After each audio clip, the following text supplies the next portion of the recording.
Well, for centuries, people have longed to understand who exactly Jesus was, or who Jesus is even today. Was he the Son of God? Was he just a mere teacher and philosopher? Maybe he was just a revolutionary figure who was just kind of ahead of his time.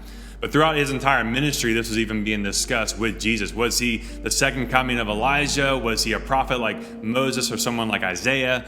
Or was he truly the Son of God? Because of that, his ministry would always stir up kind of some debate over who he was and what he was doing and what kind of things he was preaching. Now, some called him rabbi, some called him Lord, but others didn't know what to say. He said he was a king, but what kind of king was he? A conquering king who would overthrow Rome and bring the Jews back into their own?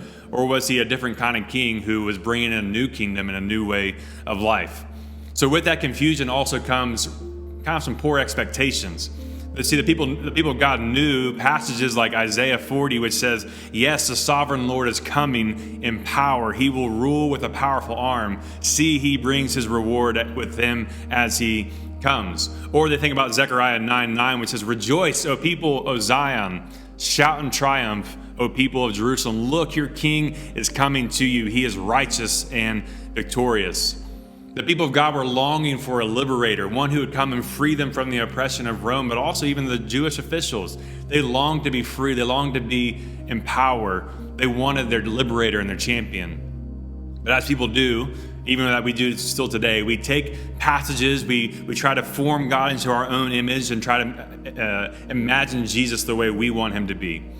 Because if you were to continue reading that passage from Isaiah 40, it would say, Zechariah 9, it would say this, yet he is humble, riding in on a donkey, riding on a donkey's colt. Or further in Isaiah 40, he would say, he, that supreme coming king, will feed his flock like a shepherd.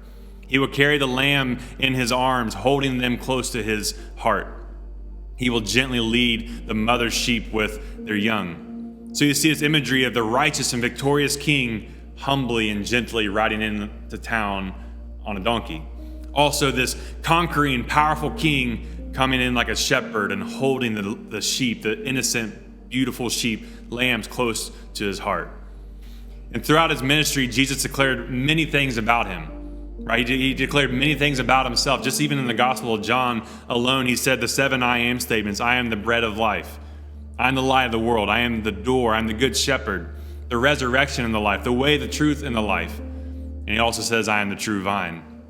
So when we come to John chapter 18 and the story of his arrest in the garden, it could not be more clear who Jesus was and still is today. So let's set up the scene a little bit and talk about what has taken place, because there's so much beautiful imagery in John 18 that if we just read through it quickly, we'll miss out on what is truly happening in this passage. So John 18 verses 1 and 2 reads, when he had finished praying, Jesus left his disciples and crossed the Kidron Valley. On the other side there was a garden, and he and his disciples went into it. Verse 2, now Judas, who betrayed him, knew the place because Jesus often met there with his disciples. So to give some background, Jesus had just finished that private meeting with his disciples that we've been talking about. We see this beautiful imagery of him finishing praying that priestly prayer, and now he's going into this garden. Now the Kidron Valley was a place outside of the city. It was a deep ravine between the temple wall in Jerusalem and the Mount of Olives.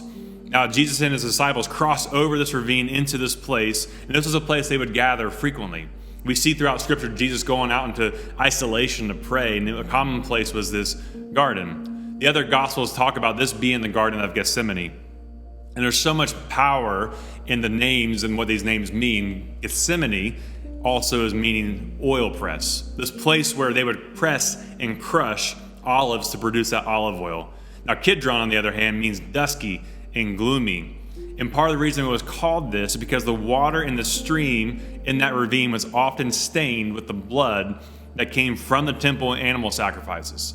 Now, since this story is taking place during Passover week, there'd be so much animal sacrifice going on that blood would be flowing down the stream, making it dark and murky, producing a lot of blood flow in the Kidron Valley. So it's a very dark night. It's dark, it's cold, and we see someone approaching. Verse 3 says, so Judas came to the garden, guiding a detachment of soldiers and some officials from the chief priests and the Pharisees. They were carrying torches lanterns, and weapons. So this dark, gloomy night in this Kidron Valley in the Garden of Gethsemane, this place of oil pressing and crushing, we see these lanterns and torches appear, and this detachment of soldiers mixed with Jewish officials, and then Judas, the one who is betraying Jesus, they come into this scene. They come into this scene with this massive crowd of people. Some experts say this detachment of soldiers could anywhere be upwards of 200 people, armed to the teeth. They are coming to arrest this peaceful rabbi, this teacher, this carpenter of Nazareth, and his 11 friends, and they're ready to fight. They come into the garden, and we see this dialogue begin to take place as Jesus is arrested. I think it's important to know that Jesus specifically chose this location. He wanted to choose this location, in my opinion, because of the symbolic language and the imagery that's being here. This idea of being pressed and crushed, because he too will be pressed and crushed under the wrath of God. The same valley is also in the Old Testament. We see David fleeing to the Kidron Valley after being despised and rejected by his own son Absalom and the people of God. Now we see Jesus, who's about to be betrayed, despised and rejected by his own people, coming to this Kidron Valley, this place of abandonment, this place of sacrifice, this place of crushing. But Jesus was not here to hide. This is not him hiding away, trying to avoid being arrested. No, this is Jesus choosing this location for a reason. He is here to fulfill the will of God. Verses 4 continues, Jesus, knowing that all was going to happen to him, he's fully in control of the situation, knows it's going to happen. He went out and asked them, "Who is it that you want?" And they respond, "We want Jesus of Nazareth." And he says, "I am he." And it says, and Judas the traitor was standing there with him. And when Jesus said, "I am he," they drew back and they fell to the ground. Again, he asked, "Who is it that you want?" "Jesus of Nazareth," they said. Jesus answered, "I told you that I am he. If you were looking for me, then let these men go." This happened so that the words he had spoken would be fulfilled. "I have not lost one of those you gave me." So as the officials and soldiers come into the garden to arrest this man and potentially arrest all of his followers, we see this imagery of Jesus stepping out of the shadows into the light from their lanterns and their torches, and he says simply, "Who do you want?" And they respond, "We want Jesus of Nazareth, this carpenter. We want this peaceful rabbi." And they're there ready to arrest him. They're ready to, again, possibly to fight, armed to the teeth. But yet in a moment, we see all those detachment of soldiers, all those officials on the ground before him. Why? Because when they say, "We want Jesus of Nazareth," he responds back, "I am he." And they all fall to the ground. Jesus, who had just been in deep, agonizing prayer in the place that represented crushing and pressing, pointing to what would eventually happen in the coming hours and coming days, in the darkness of night, he truly, in this moment, reveals all of who he is. As those seeking to arrest him came into the darkness and lanterns, he steps into their light and he says, "Who are you here looking for?" And he responds back, "I am he." So his identity is summed up in a simple phrase, "I am he." And he says this 3 more times throughout this short little passage. But Jesus actually stepped forward out of the darkness into the frail light of these people, and he said, "I am." Now what's truly happening here? He is fully identifying as God. It calls back the story of Exodus when Jesus is when God says, "I am," right? We see the story of him calling Moses, saying, "Hey, go to Pharaoh and say, 'Let my people go.'" And he says, "Well, whose name do I go under?" And God simply says, "I am. I am the one who is before. I am the one who is after. I am the one that's all powerful, all knowing. I am." That's the name that got the people of God out of Egypt, out of slavery, the ones that made Pharaoh run and flee. And this is the name of God now being claimed by Jesus. Jesus is saying, "I am God." Now, the reaction of those soldiers is explainable, right? So we see all throughout Scripture of stories like Ezekiel, Isaiah, or even see further in the story of Paul, or usually be Saul of Tarsus, and then also John. At the sight of God, at the name of God, people fall down in awe, and they marvel at him.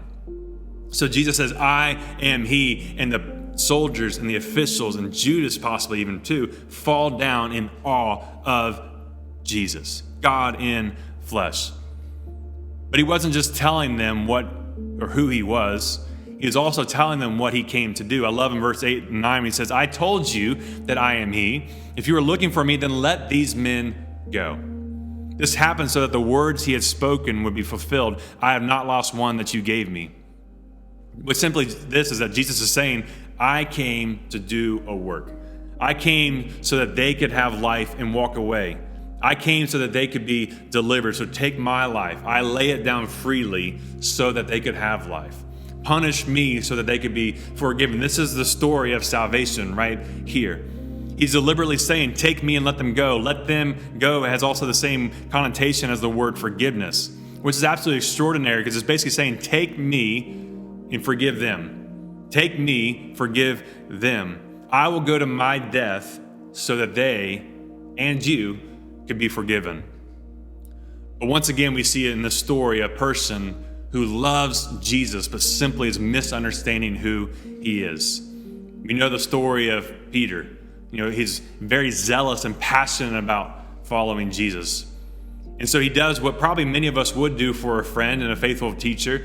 He pulls out a sword and he strikes what could have been a fatal blow to this man, Malchus. And it says he took off his ear. Now, in my personal opinion, I think he was going for a kill strike. I don't think he was going just to cut off an ear. But look what Jesus says to him. Verse 11, he commanded Peter, put your sword away. Shall I not drink the cup the Father has given me? We see as Peter puts his sword away in the other Gospels, it says that Jesus goes over and he heals Malchus. He heals the ear, the wound that Peter just delivered. So here we have Peter ready and willing to fight alongside his king, alongside his master, the one who is coming to conquer all of Rome and these officials. But this king was also the good shepherd. He was also the good shepherd who was willing to lay down his life. He was fully in control of the situation. He was prepared to drink the cup that had been set aside for him. He didn't need Peter to take up arms and fight for him. He needed simply for Peter to obey him and watch what he does. Shall I not drink the cup the Father has given me? See, throughout the scriptures, especially in the Old Testament, like Jeremiah, we see the cup representing God's wrath and God's judgment flowing and being poured out upon the people of God or upon the enemies of God. Here specifically, Jesus is talking about the cross. He's talking about that set-aside moment where the wrath of God will be poured out upon him as he takes upon himself the sin and the shame and the guilt and the punishment for our sin and for our rebellion. He takes upon himself willingly and places upon his shoulders as he's being crushed and pressed in every direction. It's a cup with poison in it. It's the cup which he will drink on behalf of sin for the people of God. It calls back to Isaiah 53, says, yet it was the Lord's will to crush him. It was the Lord's will to crush him and cause him to suffer. And though the Lord makes his life an offering for sin, it was God's plan, God's will for Jesus to take the place of sinners, to take the place of you and me, to take upon himself the punishment and to take upon himself the wrath of God. That's what he was going to do. He was deliberately and voluntarily going to be abandoned. He was choosing to be rejected. He was going to be crushed like an olive in the winepress of Gethsemane or like a grape in the winepress. Blood will flow out as it does with the sacrificial lambs that were being sacrificed in the temple, filling that valley with blood as a symbol of God's judgment. He would be the perfect Passover lamb. The blood that will flow from the Kidron Valley would also flow from his body as it purifies the people of God, so that not one of those that God had given him would be lost. He will save them and they will be forgiven. That's what Jesus did. That's what Jesus did for his disciples. That's what he did for those soldiers. That's what he did for those officials. That's what he does for you. That's what he does for me and for the entire world.